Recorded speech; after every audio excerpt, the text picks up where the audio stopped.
speech, although I'm not really sure why you call it a speech when the person delivering the speech is just reading. I mean, they're not actually speaking, so it should be called a reading. When I give a speech, I speak. I don't even have any notes. I don't have an outline. I just talk. But Powell didn't talk. He read. In fact, he didn't even have a teleprompter.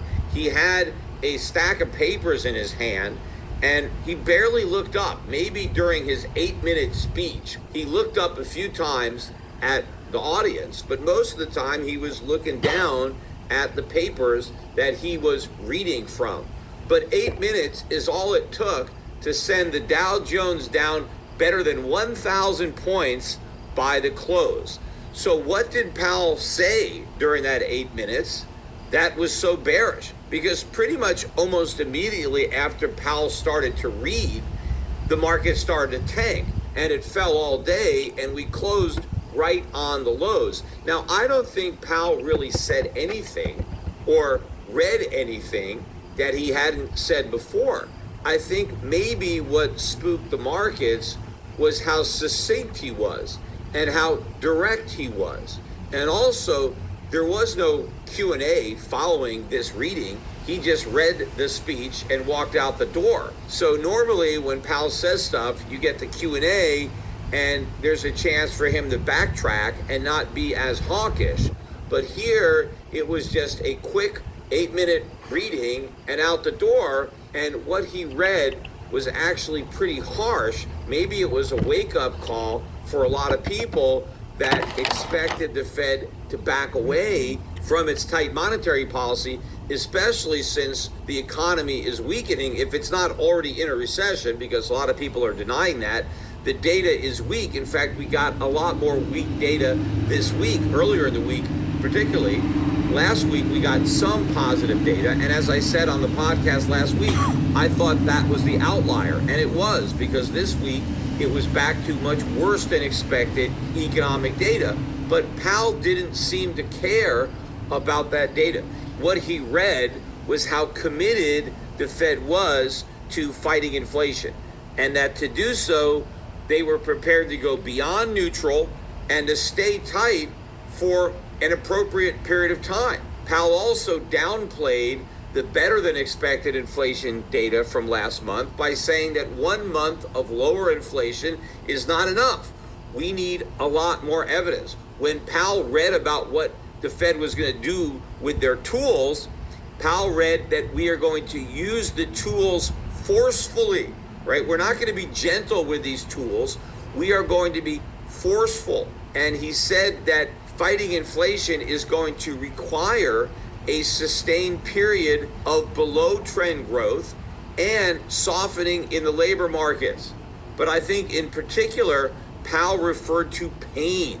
He said that fighting inflation is going to require some pain for both households and businesses. And he said that unfortunately, that is just a consequence of reducing inflation. So that was pretty harsh when you have Powell talking about pain, because in the past, it was all about a soft landing. And a soft landing is not supposed to be painful. That's the whole idea behind a soft landing. How can softness be painful? But when Powell is now saying that fighting inflation is going to require pain, he is implying it's a hard landing, because that's the kind of landing that is painful. He also talked about how they are moving their policy purposely towards restrictive, meaning they're not going to stop at neutral. The Fed is acknowledging that it's restrictive monetary policy that is required to bring inflation back down to 2%. He also reiterated that it will be appropriate to have another large increase in rates in September, opening up the possibility more strongly to another 75 basis point hike. Good morning, 8:53 a.m. Eastern Standard Time. I'm XRP Future Millionaire, and I reside in a great, cloudy, slightly rainy, even though it's giving me a moment right now, state of Michigan. It's Monday, August 29th, 2022 at 8:53 a.m. at Eastern Standard Time, if you didn't catch that. That was the request from around the world for me to add the date, time, and also the day, in case you guys are ahead or behind I am. So I appreciate all the feedback. yesterday was a very important day where it had a lot of tricks and turns where I said you're going to get liquidated short or long. You have to pay attention in the moment. I gave out one trade, that's it, for the last week and a half. And I said, for anybody who's new, if XRP breaks 33.26, you short it. I didn't short it over here because it felt like it came down too quick. I came on yesterday right when I shorted at 33.23 and 33.18. Within an hour, I was already out at 32, what was it, 33. Okay, I can show you guys the trade since the only time I ever show you the BITGET, and if you want to join me on BITGET, I'll show you at the end of this video because it's in the bottom of my video description below. But the only trade I made yesterday, I made two of them. We had a $119.49 trade, opened at 33.23, closed at 32.47 for 45.74%. And that was XRP, the USDT. And then we had a 20x XRP, opened at 33.18, closed at 32.50. And that was $50.97. And that made 41 point something percent. So we made 75 bucks in like an hour. I closed those while I was live on air. And if you watched my Twitch last night, it was spectacular because I explained exactly what I was getting out of it. I broke the initial dump down to here. And then I sold it somewhere in here. And I said I'm waiting for this to play out. And before I can get back in it, I needed at least a back test of 32.71 as resistance. This area right here is what we were talking about. But I said it seems like at minimum, we'd have to come back up to this uptrend because that's a 5.5 year uptrend that broke. And it did exactly what I was talking about last night. But I will caution everybody, I still think when you break an area like 33.26 and how long we rode it, it would behoove us not to come back up there at least one time. I thought at minimum, we would come back up to this 32.67 resistance. So let's get rid of this 32.21 because we didn't think that would hold. That was just the first chance that people were starting to get back into short. And I said, be very careful about that. So my first opportunity to get back in is either here, or if it breaks up here, I'd feel a hell of a lot more comfortable getting back into a short back at 33.26 where I started. So that's what I did yesterday. And that's the way I approached the market. And I really liked the way it played out. But now we got to get down to business. So I appreciate everybody tuning in. Make sure to hit that like button. Also, turn that bell notification to all. And if you haven't subscribed already, to join the more than 13,000, I believe almost 300 subscribers now, please hit that subscribe button. It really would help me out a lot. So now let's get into the chart here. So right now with XRP, you can very clearly see what's happening. We've hit this resistance now, and I'm going to show you the importance of this. And if you're leverage trading, I'm going to give you one key thing, and this is how I truly feel, so don't get offended. If you're leverage trading, I have no problem if you're shorting the market with smaller amounts of money. As you've seen, I put $161 in that, or $168 in that trade yesterday between two different openings, and my portfolio is over $3,500 on BITGET. So to put $168 is a very small risk. I understand what I'm doing. And even if it all goes to hell, then I would have approached it. I had a stop loss on that would have cost me $43 total dollars out of $3,500. So I have plenty of capital to do what I need to do. But my one thing I'll tell you is if you're leverage trading and you're longing, I highly advise you not to do that. The reason we're leverage trading, and the reason I'm doing it, is to short the market. I never talk about this side, but I don't leverage trade to long. I was longing to show everybody how to do the longs and shorts, but I haven't longed. I don't like to long. So I did not play this back up. If I'm going to buy a position going long, it's going to be a 1x spot trade because I'm not interested in losing my trade. I'm not interested in losing the XRP I would buy to leverage trade. Like, that's the thing. If you leverage trade, you can lose and get liquidated.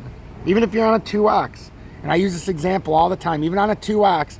Was anybody on a 2x expecting Binance to do this back in the day? That's all I'm saying. I'll continue to point to this on Binance. If you were on Binance, November 13th of 2017, it went from $3.44 on a wick. Whether this is valid or not, this is what their analytics are showing. So if you were trading through them in any kind of a futures trade, if this were to happen today, even at a 2x, all of your shit would be gone. That is a wild wick. But if you're spot trading, you could have went to sleep, came back, and you're like, holy shit, I'm getting destroyed. I'm down 99.9%. But then you woke back up and it's back up here. Granted, it's not $3.44, but 90 cents is a lot nicer than 0.0002 in liquidation. So you got to watch these wild wicks because the exchanges do it for a reason. It's all plotted. It's all planned, and it's all manipulated. So I had a simple plan yesterday. You're never going to have the hopium to catch the bottom, but I knew we had to have a swing back around there. So I pulled it out around that number, the average number I showed you down here. It was somewhere down here. So now we're looking to see, can we get a rejection here? Or are we going to have to come back up to 33.24? The main part of this area we're at right now is this trend line.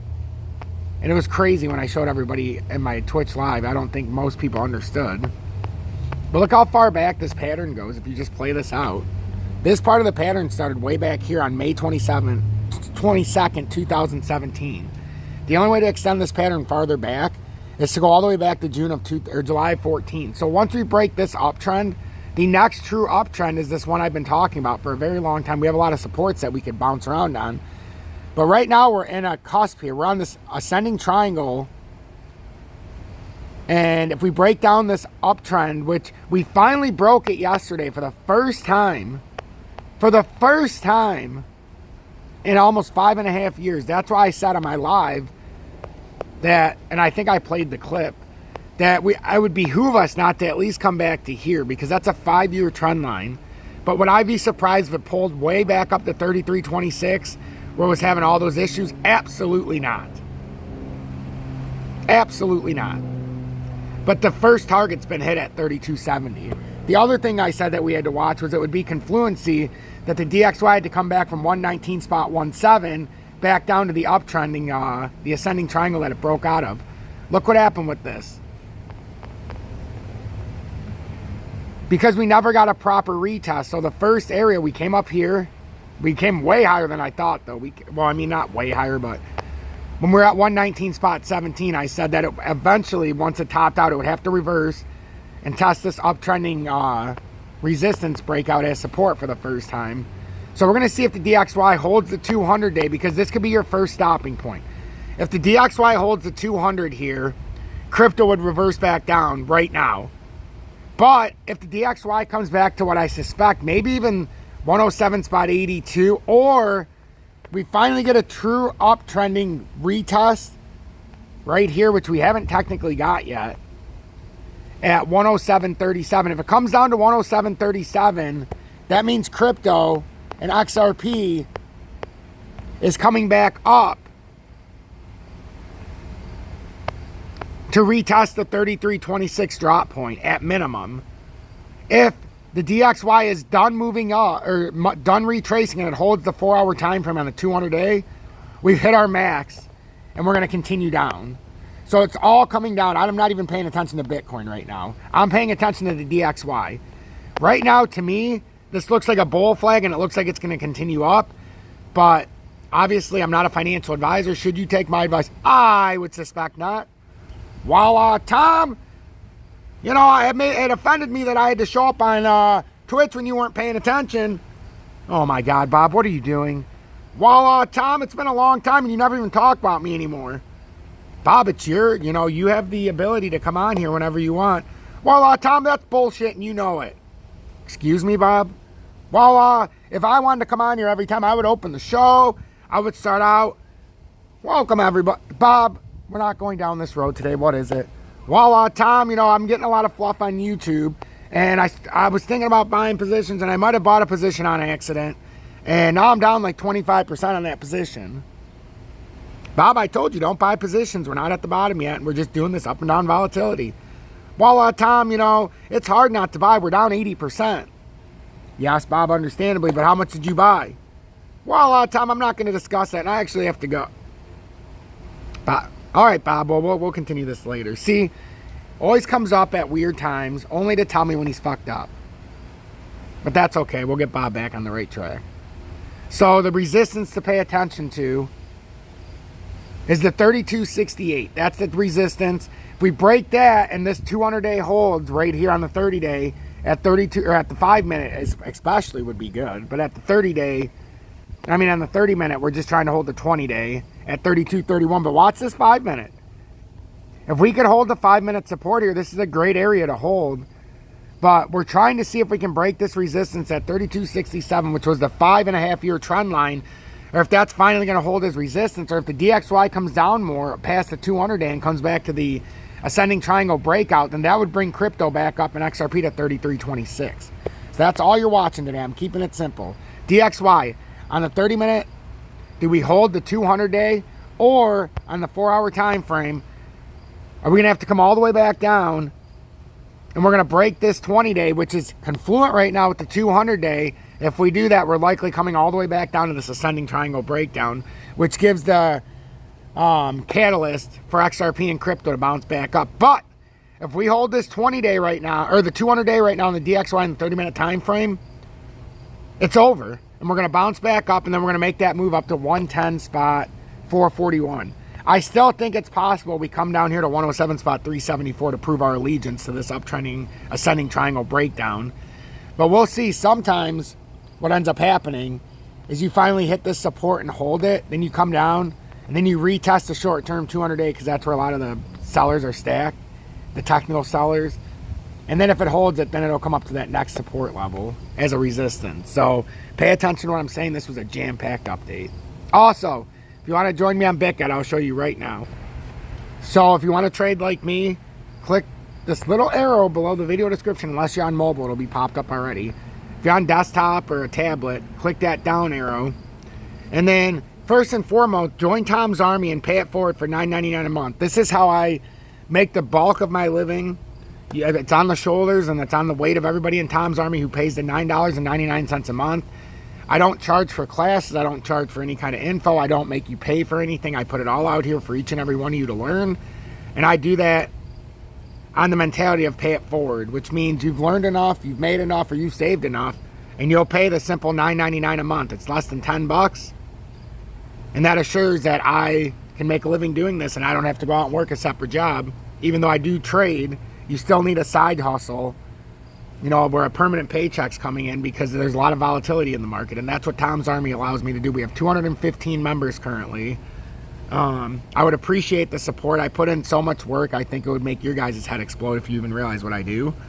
For the ones who do realize and haven't paid it forward yet, I encourage you to do so that sometime down the line, you know, I can always do this like this and I won't have to worry about finding another side hustle. Many opportunities, but I'd prefer to keep it in my own. I'd prefer to keep this my own style and not have to give in to temptation and, you know, pay for or have paid advertising on my channel because they're willing to pay a lot of money. Right now, I don't have to do that. If you want to join me on BITGET, the #1 copy trading platform, you can copy trade me by clicking that partnered link and then going into the copy trade and typing in XRP Future Millionaire. There's no VPN required in the USA, so you can buy XRP, no questions asked.